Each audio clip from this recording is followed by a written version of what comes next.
ku dhawaad 350 dhalinyaro arday qaxooti Yaban ayaa ku sugan waxaana ay wax ka bartaan dugsiyada kala duwan ee dalka. Barnaamijkan ayaa waxaa maalgelisay hay'adda WAME. Jamhuuriyadda Djibouti ayaa waxay martigelisay qaxooti badan oo ka soo carray dagaalka sokeeye ee ka bilowday dalka Yaban. Jamhuuriyadda Djibouti ayaa markii koowaad waxay qaabishay dadka ka soo carray dagaalka u dhaxeeya dowladda Yaban iyo waliba kooxaha mucaaradka Xuutiyiinta oo soo gaaray dalka. Dowladda ayaa markii koowaad waxay ogolaatay in qaxootiga ay helaan nidaamka lagama maarmaanka ee waxbarashada waxaana kaalmada qaxootiga Yaban iska kaashada hay'adda ONARS iyo ururada kala duwan ee bulshada iyo wadamada Carabta.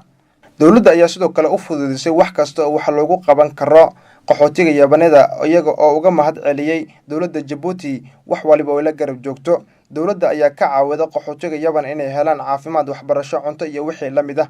Agaasimaha hay'adda WAME Maysar Maxamed Seef ayaa sheegay inay tani ka turjumayso xiriirka taariikhiga u dhaxeeya labada dal ee Djibouti iyo Yaban. Hay'adda WAME waa hay'ad caalami oo Islaami ah waxaana la aasaasay 1972 waxaana aasaasay Boqor Ben Aziz oo ahaa boqorkii dalka Sacuudi Carabiya. xafiiska hay'adda Djibouti waxaa la furay 2000 waqtiga ayuu si rasmi u shaqo bilaabay. Tan iyo waqtigaasi waxay ka qayb qaataan hawlaha kala duwan ee caasimadda Djibouti iyo gobolada kale dalka gudihiisa. Hay'adda WAME waa hay'ad ay dhalinyaro muslim ay ka shaqeeyaan ku dhawaad in ka badan 35 xarumood ayay dunida oo dhan ku leedahay. Iskuulada Djibouti iyo guryaha oo dhan 180 arday oo hadda iyo in ka badan 350 qaxooti qoysas iyo carruurtooda ayaa u guuray Djibouti. Wasiirka maamulka gudaha Yaban Abdulkarim Safatah ayaa soo booqday iskuulada qaxootiga Yabanida bishii Janvier sanadkan waxaana socdaalkaasi ku wehelinaya wasiirka agaasimaha xafiiska hay'adda Djibouti Maysar Maxamed Seef iyo agaasimaha iskuulka Yabanida Abdulkader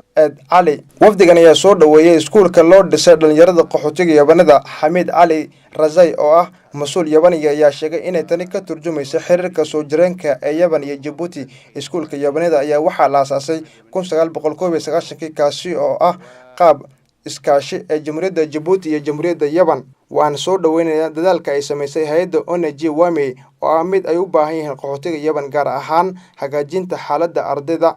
waan uga mahad celinaynaa dowladda Djibouti iyo wasaaradda waxbarashada taageerada agar la'aanad ay markasta la garab joogaan qaxootiga iyo sida ay u heli lahaayeen iskuulo. Tan iyo bishii Janvier ee sanadkan agaasimaha guud ee hay'adda WAME iyo xafiiska gobolka Maysar Maxamed Seef ayaa heshiis kala saxeexdeen agaasimaha iskuulka Yaban sidii ay ula socon lahaayeen xaaladda waxbarasho ee qaxootiga Yaban. waxaana u joogay wasiirka gudaha Yaban iyo xogayaha guud ee hay'adda ONARS Hussein Hassan Daraar ayaa ku sheegay mid faa'iido badan u ah labada dhan. Heshiiska ay kala saxeexdeen labada mas'uul waa heshiis aan markasta aan ku sii xoojinayno iskaashiga iskuulkan sidii iyo dhalinyarada wax lagu qaadi lahaa waxbarashadooda. waxaana diyaar u nahay in markasta wixii awoodeeda aan siino waxna lamaan harin wax kastana waa la garab joognaa. waxaa lama maarmaama in hay'adda WAME ay siisay qaxootiga Yabanida ee ku sugan gobolka Oboq Galasero iyo waxyaabo kale oo qaboojiya